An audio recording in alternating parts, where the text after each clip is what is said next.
where we lived, we tore down and used them as set dressing, so it looked real. The art department just did a fantastic. Cars up in trees and houses destroyed. The exterior of the house was in the town called Waukeeta. And then to have control over the interiors, it was built on the inside of the soundstage. It was actually a warehouse that we found in Norman, Oklahoma. The more real it looked to me, the better the scene would work. And that, I think, made that scene so fantastic, is that, like I saw the other night on TV again, it was like another one of those twister disasters. It gets completely flattened. Them running and then these fence posts becoming sort of projectiles that spear. That was shot on location.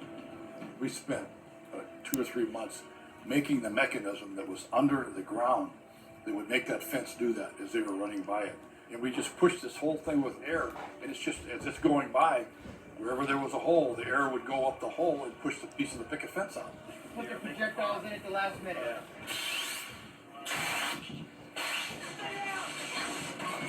And then run into the big barn. It's full of farm implements that would just, take your head off immediately. Oh my God, who are these people? So they run out of that again and finally run towards this little water pump shed. And in there, knowing that the tornado was coming, tied themselves to the iron pipes there. There was a shot that Jan needed that we couldn't do on location, that we shot months later. And it required building this incredible, weird kind of Ferris wheel type of effect gantry that I guess John Fraser had figured out. When we were having our earlier meetings, there was a shot where the two characters get sucked up in the tornado. So they said, well, anybody, got any ideas how we're going to do that? So I said, we can go back 50 years and like Fred Astaire dancing on the walls.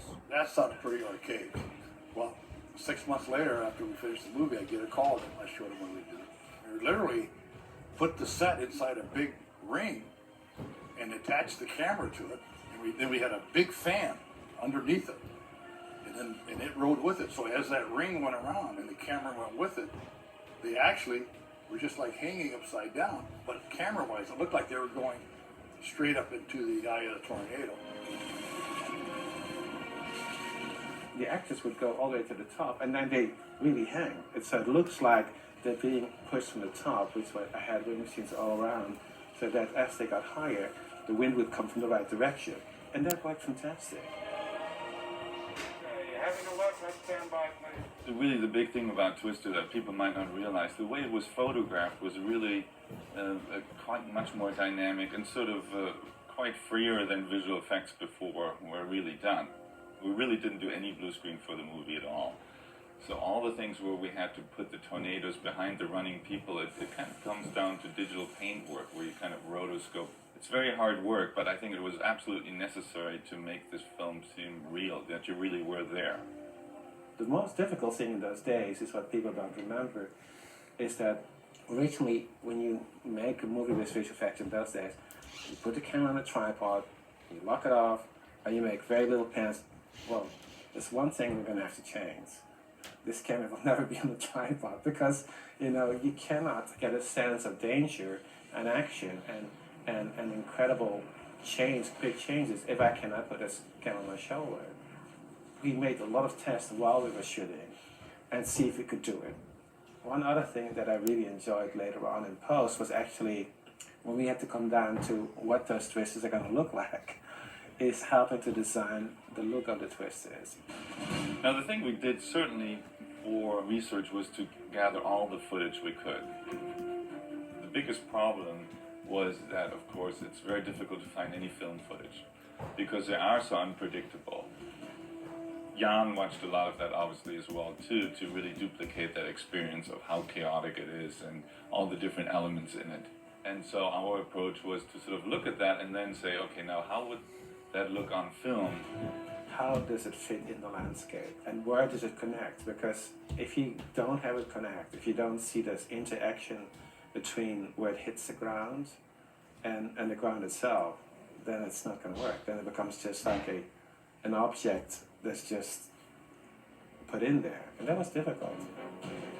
They had sort of a storm unit that actually started filming, I think, a month before, and drove down all the panhandle there from Oklahoma to Texas and to just get some footage of huge storm fronts. And we were able to use some of those. Where other sequences, for instance, Hailstorm Hill, where they're driving up the hill and then the hail starts happening, they try to get the Dorothy off the truck.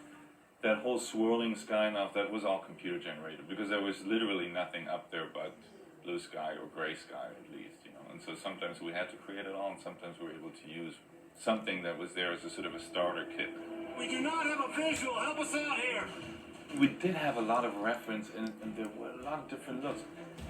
They always do look different. It always depends also what they're going through, what kind of color earth they're picking up, and you know how much water content is there, and how much of a speed do they travel, and the wind speed inside of them.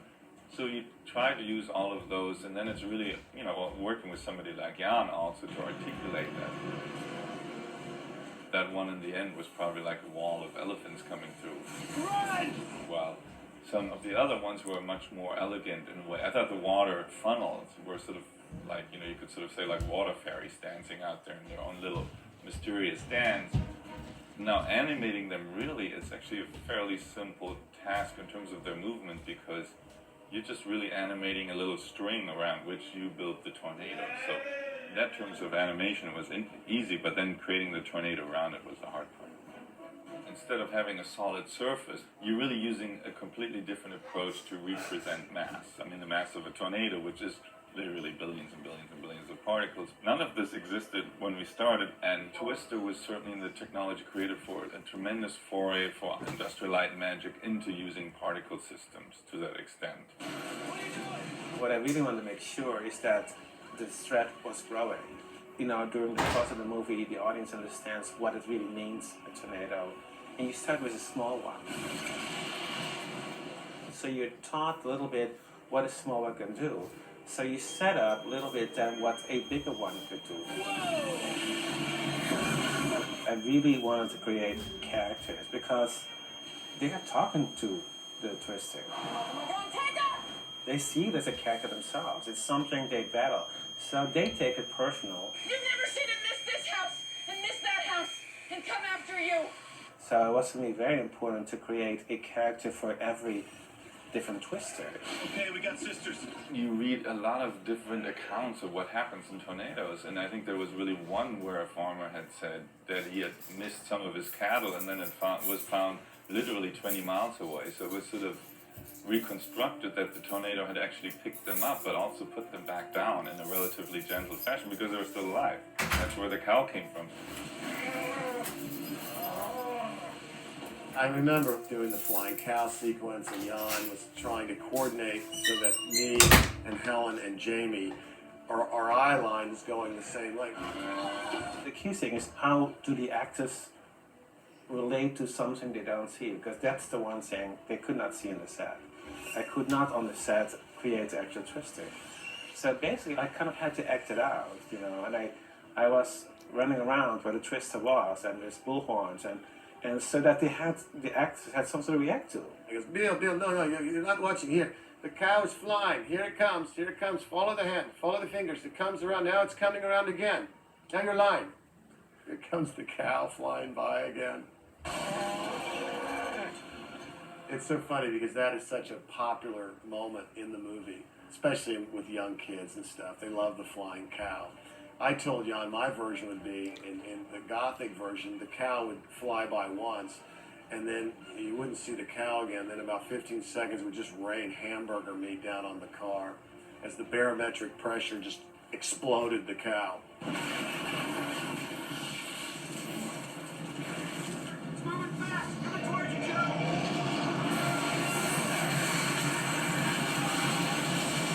As a visual effects person, you really never hear the sound. It's moving fast. Coming towards you, Joe. Since that is going on in parallel, most of the time you don't really know it. And so I was very happy to hear then later on, you know, that was such a successful combination. Although I was certain that would happen.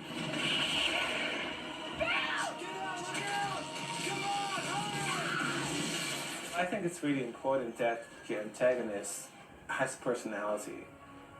and basically we have 6 of those. So, and that personality had to change.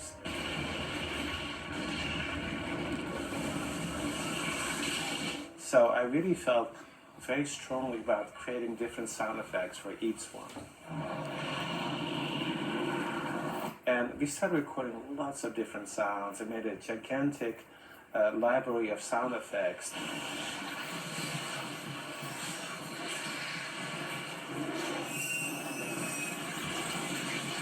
And we also started recording lions, these all kinds of animal screams,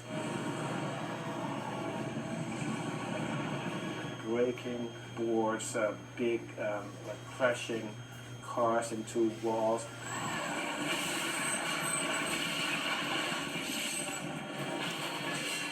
And ultimately, all those things mixed and slowed down and mixed together, we started creating different effects.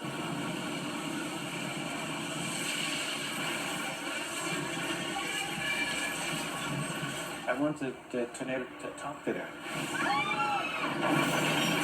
I wanted to get a sense like it's a living thing. But it was a really great effect because really the steel was shaking. It's still really good. I think it's still one of the best sound effect movies in a long time. I think even now it still holds up very, very well sound effect wise.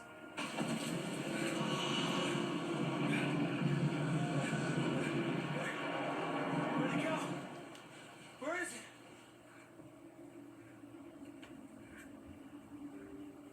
One of the great themes is man versus nature, and will always hold our fascination. There's a fear, there's also a sense of wonderment. The forces of nature are humbling to behold and terrifying. There's a fear of tornadoes like there is of sharks. It's a primordial thing. It's almost in our genetic code. People are fascinated. It's kind of like one of those things where you're afraid, but you're almost so compelled by the awesome nature of seeing a tornado that you might become almost mesmerized by it to the point where you forget you're in mortal danger. Get in the ground! Take them right now! Go! Having such a great cast and crew is the best memories of making of the movie. They all were like a team.